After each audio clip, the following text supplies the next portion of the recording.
kami di sini korban untuk bagaimana memperjuangkan daripada hak kami kawan-kawan.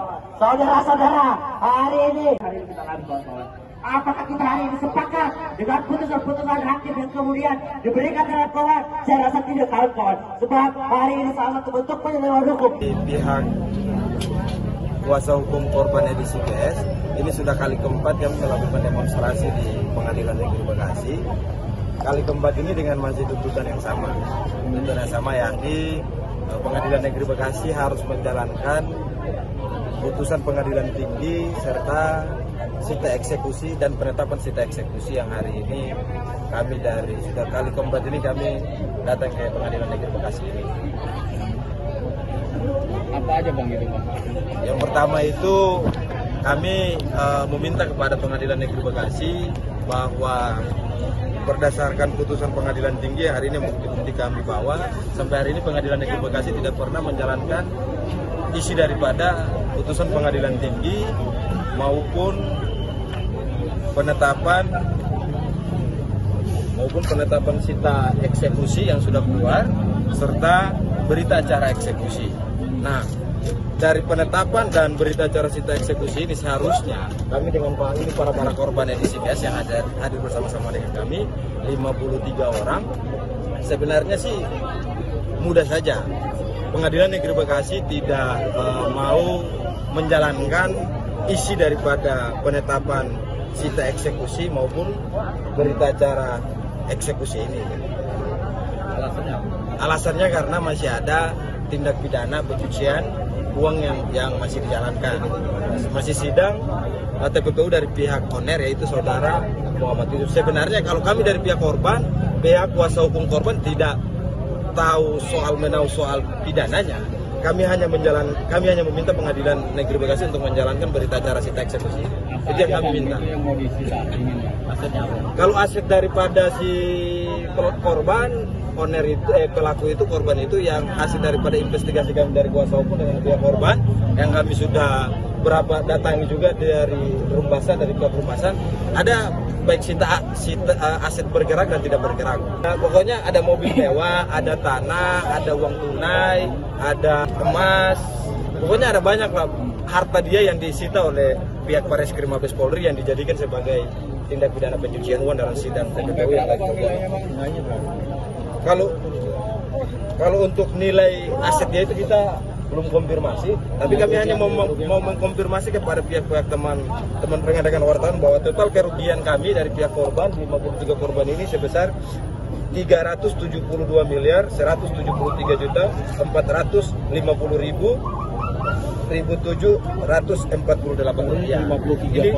Ini hanya 53 korban kita yang mengalami kerugian dari total investasi ke edisi case itu. Nah ini data-data semua dari pihak korban semua ada di kami semua. Yang kemudian telah dirampas oleh Pengadilan Negeri Kota Bekasi. Ada apa sebenarnya yang terkait dalam Pengadilan Negeri Kota Bekasi kawan-kawan? Sehingga banyak upaya-upaya hukum yang kemudian kita terus mencari bagaimana menunjukkan eksistensi dari para korban hari ini kawan-kawan, menuntut daripada hak kita kawan-kawan, sebab telah dijaminkan kepada hukum memberikan suatu kepastian, hukum telah itu termasuk bodong, jadi sistemnya termasuk MLM karena sebelumnya ini sudah ada penetapan dalam perkara pidananya itu terkait penipuan penggelapan sudah dinyatakan sebagai investasi bodong. MLM ya, investasi bodong.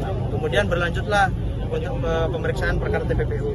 Intinya kami akan tetap mengawal teruslah perkara ini. Kami mewakili rekan-rekan para korban itu tidak pernah dilibatkan dalam persidangan TPPU. Sedangkan rekan-rekan ini merupakan korban juga, bahkan mempunyai putusan perdata yang sudah mempunyai kekuatan hukum tetap, sudah mempunyai penetapan sita. Tapi kenapa hingga detik ini mau putusan?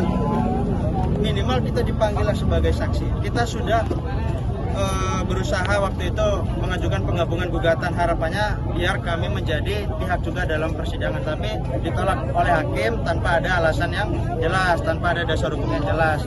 Nah, yang menjadi dilema dari rekan-rekan para korban itu, apakah putusan ini hanya menjadi tulisan selembar kertas ataukah bisa terlaksanakan?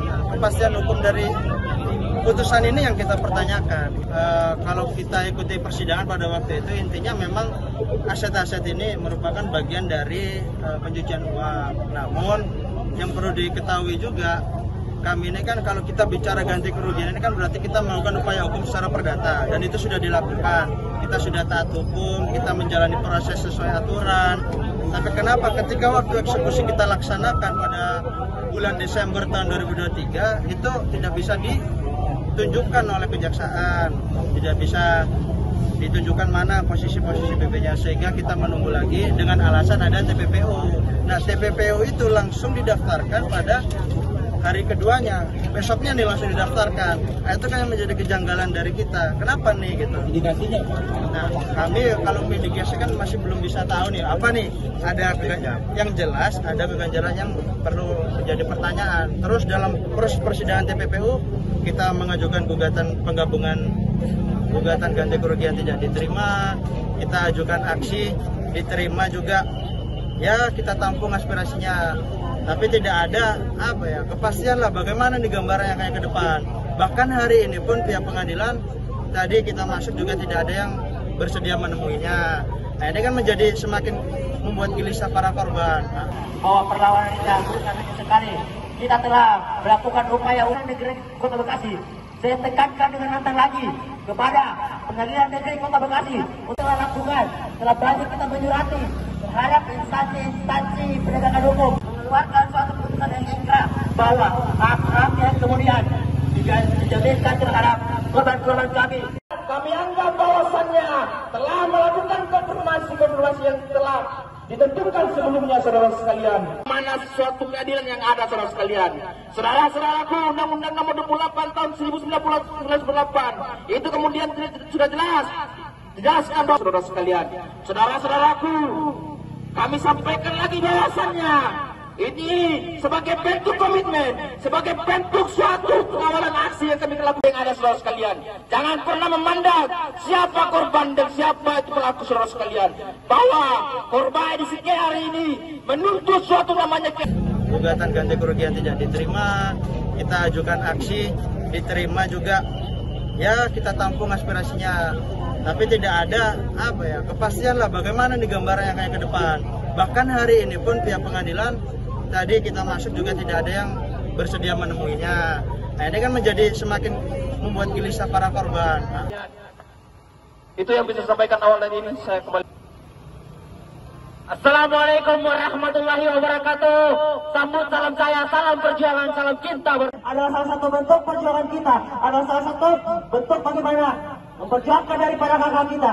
Sebab hukum hari ini menjadikan memberikan daripada hak-hak kami.